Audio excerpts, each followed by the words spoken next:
तो बहुत सारी एक्सरसाइज करने के बाद भी आप लोगों को पोस्चर ठीक नहीं हो रहा है, तो ये वीडियो खास तौर पर आप लोगों के लिए होने वाली है, क्योंकि इस वीडियो में हम बात करेंगे आखिर पोस्चर की दिक्कत होती क्यों है और क्या होती है और कैसे आप लोग उसको ठीक कर सकते हो। तो इस वीडियो को आखिर तक ज़रूर देखें। तो चलिए चलते हैं वीडियो की तरफ। तो सबसे पहले किसी भी चीज़ को ठीक करने से पहले आपको उसको समझना पड़ेगा कि वो असल में होती क्या है। पोस्चर की प्रॉब्लम जो आजकल बहुत कॉमन है, जिसको हम पुअर पोस्चर भी कहते हैं, वो असल में एक सिंड्रोम होता है जिसको हम कहते हैं अपर क्रॉस सिंड्रोम। अपर क्रॉस सिंड्रोम होता क्या है? अपर क्रॉस सिंड्रोम बेसिकली एक पोस्चरल प्रॉब्लम है जिसमें हमारी मसल्स इम्बैलेंस हो जाती हैं। और इम्बैलेंस से मेरा मतलब है कि कोई मसल आपकी टाइट हो रही है, कोई मसल वीक हो रही है। अब इसमें कौन-कौन सी मसल इन्वॉल्व होती है, तो सबसे पहले जो इसमें मसल इन्वॉल्व होती है, हमारे ट्रैप्स की मसल होती है, उसके बाद होती है हमारे चेस्ट की मसल, उसके बाद होती है हमारी अपर बैक की मसल्स। तो और इसकी वजह से जो दिक्कतें आती हैं पोस्चर में, वो सबसे पहले आपकी गर्दन का ऐसे आगे झुकना, उसके बाद शोल्डर्स का राउंड होना, उसके बाद आते हैं दर्द। गर्दन में दर्द होना, सर में दर्द होना, चेस्ट में दर्द होना, कमजोरी फील होना। तो ये सारी दिक्कतें पोस्चर की होती हैं। तो अब समझते हैं कि कौन सी मसल कैसे टाइट होती है, कौन सी मसल कैसे इम्बैलेंस होती है और उसको कैसे ठीक कर सकते हैं। तो सबसे पहले हम बात करते हैं डे टू डे लाइफ की। तो जैसे जो लोग फ़ोन में ज़्यादा लगते हैं, डेस्कटॉप वर्क है, लैपटॉप वर्क है, तो उन लोगों का जो पोस्चर होता है बेसिकली काम करते-करते ऐसा हो जाता है। काम करते-करते उनका ध्यान नहीं रहता और वो ऐसे आगे झुक के काम करते हैं, गर्दन आगे झुका के रखते हैं। तो अब ये करने से क्या हो रहा है, उनकी जो ट्रैप्स की मसल है, उनकी जो चेस्ट की मसल है, उनकी जो गर्दन के आगे की मसल्स है, ये सारी हो रही है ओवर एक्टिव। और ओवर एक्टिव से मेरा मतलब है टाइट। अब टाइट कैसी हो रही है? अब जब आप किसी भी मसल को बहुत लंबे समय तक एक पोजीशन में छोड़ देते हो, तो वो टाइट होना शुरू हो जाती है, क्योंकि उस मसल की लेंथ कम होती है। अब इस केस में जैसे क्या हो रहा है, हमने गर्दन आगे करी, हमारी गर्दन की मसल ऐसे टाइट हो गई, और जो हमारी नेक की डीप मसल्स होती हैं, जिसको हम फ्लेक्सर्स भी कहते हैं, इनकी लेंथ बढ़ने लग गई, यानी ये अंडर एक्टिव है, यानी ये वीक हो रही है। इनकी लेंथ बढ़ रही है, इसकी कम हो रही है, जिसकी वजह से आपकी जो गर्दन है वापस अपनी जगह पे नहीं आएगी, क्योंकि जिन मसल्स का काम है उसको उसकी जगह पे लेके आना, उनकी लेंथ बढ़ चुकी है जितनी होनी चाहिए उससे, और वो हो चुकी है वीक। तो वो उसको उसकी जगह पे वापस पुल नहीं कर पा रही, जिसकी वजह से आपका पोस्चर धीरे-धीरे आगे जाने लग गया। दूसरा, उसके बाद जो दिक्कत शुरू होती है वो हमारे होते हैं शोल्डर राउंड। अब शोल्डर राउंड होने के पीछे क्या रीज़न है? जो आपकी चेस्ट की मसल है, वो जब आप ऐसे काम करते हो झुका के, तो बहुत लंबे समय तक एक पोजीशन में होल्ड हो जाती है, जिसकी वजह से आपके चेस्ट की मसल की जो लेंथ है, जो नॉर्मली इतनी होनी चाहिए, वो धीरे-धीरे वक़्त के साथ कम होने लगती है। जिसकी वजह से आपकी चेस्ट की मसल टाइट और वो शोल्डर को अपने पास ऐसे पुल करने लगती है। अब जब वो शोल्डर को आगे पुल करती है, तो बैक में क्या होता है? तो जो आपकी अपर बैक की मसल्स होती हैं, रिट्रैक्टर जो होते हैं, जिनका काम होता है शोल्डर को ऐसे पीछे खींच के रखना, उनकी लेंथ बढ़ने लगती है। लेंथ बढ़ते वो ऐसे राउंड हो जाता है। अब इसमें क्या हुआ, जो आपके रिट्रैक्टर्स हैं, लेंथ बढ़ने के साथ-साथ वो हो गए वीक, जिनका ऐसे शोल्डर को पीछे खींच के रखना, वो अपना काम अच्छे से नहीं कर पा रहे, और चेस्ट जो आपकी थी टाइट, उसने शोल्डर को उसकी वजह से आगे पुल कर लिया। अब अब बात करते हैं कि इसको आप ठीक कैसे कर सकते हो। तो सबसे पहले बात करते हैं आगे नेक की मसल्स की, जो स्केलिन मसल्स होती हैं हमारी आगे की तरफ। इनको स्ट्रेच करने का सबसे बढ़िया तरीका है, आपको दोनों हाथ अपने कॉलर बोन पे रखने हैं। उसके बाद आपको अपनी गर्दन को ऐसे ऊपर करना है।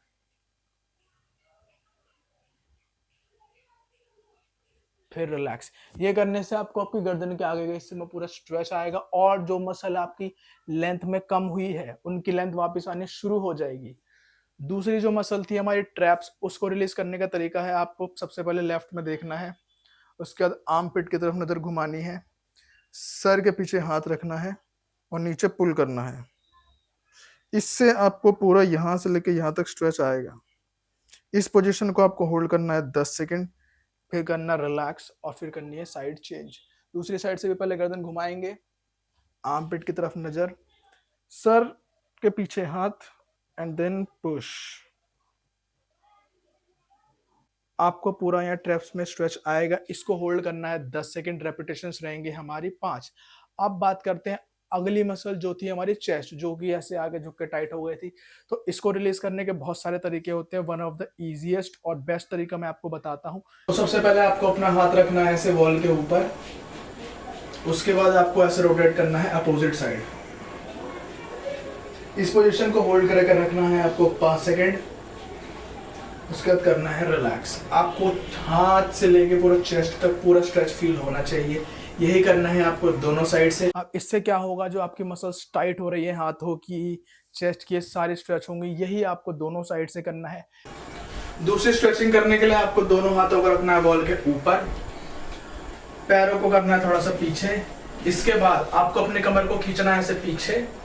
जब आप अपनी कमर को पीछे खींचेंगे तो उसके साथ आपको दबाना है चेस्ट को नीचे, और नजर रहेगी आपकी वॉल पे। ऐसे नहीं देखना, सामने देखना है। आपकी इस पोजीशन को आपको होल्ड करना है 10 सेकेंड। रेपिटेशंस रहेंगी 5। ये तो हो गई हमारी स्ट्रेचिंग्स।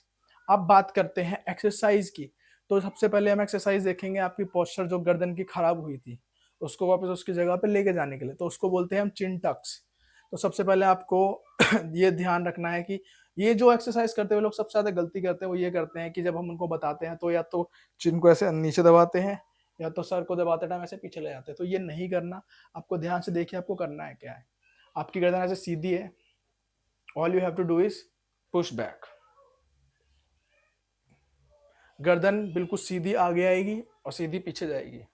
सीधी पीछे, पुश पुश पुश। ये करते टाइम आपको ध्यान रखना है कि आपकी गर्दन बिल्कुल सीधी आगे पीछे आए, और जब पीछे जाएगी तो उसको पीछे 5 सेकंड होल्ड करना है। रेपिटेशन रहेंगी हमारी 5। अब बात करते हैं अगली नेक की एक्सरसाइज की। तो उसमें आपको क्या करना है, उसमें आपको हाथ को ऐसे पीछे रखना है सर के, और वो आपको ऐसे पीछे पुश करना है।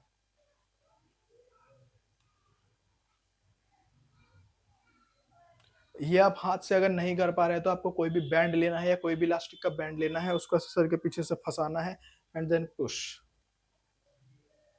अगर आपके पास बैंड भी नहीं है तो आपको क्या करना है, आपको सर के पीछे अपना एक हाथ ऐसे रखना है और फिर उस हाथ को ऐसे पुश करना है अपने सर से।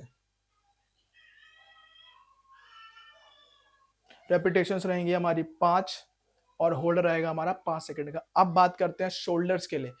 तो जैसे हमने देखा कि हमारी चेस्ट की मसल टाइट हुई थी और बैक की मसल वीक हुई थी, तो अब जो बैक की मसल में मसल वीक हुई थी उसको हम बोलते हैं रिट्रैक्टर्स, जिनका काम होता है शोल्डर को उनकी जगह पे खींच के रखना। अब उस मसल में होते हैं 3 फाइबर्स। अब तीनों फाइबर्स की एक्सरसाइज हम ध्यान से देखेंगे। तो सबसे पहले आपको क्या करना है, अपनी एल्बोज को अपने शोल्डर लेवल पे ऐसे उठाना है, और उसके बाद आपको उसको ऐसे पीछे खींचना है। पीछे खींच के आपको क्या करना है, आपको जो शोल्डर ब्लेड है उसको जोड़ना है। मैं पीछे से दिखाता हूँ आपको। अपने हाथ ऐसे 90 डिग्री उठाया, पीछे एल्बोज को खींचा और अपने शोल्डर ब्लेड को ऐसे मिला दिया। इसको आपको होल्ड करना है 5 सेकंड, देन रिलैक्स। उसके बाद अगेन एंड रिलैक्स। ये हो गई हमारी पहली फाइबर। उसके बाद आपको जो दूसरी करनी है, सर के पीछे हाथ रखना है and push, same movement. Blades को जोड़ना है, होल्ड करना है एंड देन रिलैक्स अगेन। इसकी भी रेपिटेशन हमारी रहेंगी 5। उसके बाद जो हमारी अगली एक्सरसाइज है उसको करने के लिए आपको हाथ रखने हैं बैक के ऊपर, पीछे की तरफ ऐसे ऐसे पीछे हाथ रखने हैं बैक पे, और उसको पीछे करना है पुश। ब्लेड्स को जोड़ना है, होल्ड करना है and relax, push and relax. तो फिर से देखते हैं तीनों एक्सरसाइज। सबसे पहले आपको हाथ सामने रखने हैं एंड पीछे, 5 रेपिटेशंस, 5 सेकंड होल्ड। सर के पीछे हाथ, 5 रेपिटेशंस, 5 सेकंड होल्ड। बैक के पीछे हाथ, 5 सेकंड होल्ड, 5 रेपिटेशंस। तो ये आपकी जो रिट्रैक्टर्स की मसल्स है जो वीक हो गई है उसको पर्टिकुलरली टारगेट करता है। उसके बाद आपको मैं एक बोनस एक्सरसाइज बताऊंगा जो हमारी सबसे ज्यादा इंपॉर्टेंट मसल होती है पोस्चर के रिलेटेड, जो कोई भी ध्यान नहीं देता। उसको हम बोलते हैं सेरेटस एंटीरियर, जो होती है हमारी लैट्स के इधर नीचे की तरफ। इसका बहुत मेजर रोल होता है हमारे पोस्चर में। आप सारी मसल को ट्रेन कर लो, ट्रैप्स ट्रेन कर लो, रिलीज कर लो, एक्सरसाइज कर लो, बैक की कर लो, चेस्ट की कर लो। अगर आप इस मसल को नहीं ट्रेन करते तो कोई फायदा नहीं है। तो इसको करने का सबसे अच्छा तरीका मैं बताता हूँ आपको। तो कोई भी सिलेंडर शेप का आपको कुछ भी लेना है, उसको वॉल के ऊपर प्लेस करना है। वॉल पे रखने के बाद आपको अपने दोनों फोर आर्म से उसको प्रेस करना है एंड अप एंड डाउन ऐसे ग्लाइड करना है। जब आप ये मूवमेंट करोगे तो आप फील करोगे कि आपको लैट्स में और आपको अपने साइड में फील हो रहा है। तो ये जो है एक्सरसाइज सबसे इंपॉर्टेंट एक्सरसाइज है। इसके आप 10 रेपिटेशंस कर सकते हो, 15 भी कर सकते हो, कोई दिक्कत नहीं है। तो हमने इस वीडियो में देखा कि कौन सी मसल टाइट होती है, कौन सी वीक होती है, कैसे टाइट होती है। अब आप इसको प्रिवेंट कैसे कर सकते हो? जो सबसे ज़रूरी चीज़ है, क्योंकि अगर आप सारी चीज़ करने के बाद भी नहीं रिज़ल्ट पा रहे हो, तो इसका मतलब है कि आपको अपनी day to day activities change करनी पड़ेगी। अगर आप लोग लैपटॉप पे वर्क करते हो या आप डेस्कटॉप पे वर्क करते हो, तो जो उसकी स्क्रीन है, वो आपकी आँखों के सामने होनी चाहिए, ताकि आपकी जो गर्दन है, वो आगे राउंड ना हो और लेवल में रहे, ताकि आपकी गर्दन अपनी जगह रहे। दूसरा, आपको जो शोल्डर्स है, जब आप काम करते हो तो उसको रिलैक्स रखना है, ऐसे टेंशन में रखना नहीं है, ऐसे रिलैक्स रखना है। और हर आधे 1 घंटे के बाद आपको ब्रेक लेना है 2 से 3 मिनट का, ताकि आपकी जो मसल्स हैं, उनमें टेंशन ना आए। और बीच-बीच में अगर आप हाथों की स्ट्रेचिंग्स करते हो, तो वो और ज़्यादा अच्छी बात है। तो बस आज की वीडियो में इतना ही। उम्मीद करता हूँ आप लोगों को वीडियो पसंद आई हो। आपके दोस्त, यार, ऑफ़िस वाले जिनको भी पोस्चर की दिक्कत है, वो एक्सरसाइज़ करके परेशान हो चुके हैं, तो ये वीडियो उन तक ज़रूर शेयर करें। मिलते हैं अगले वीडियो में।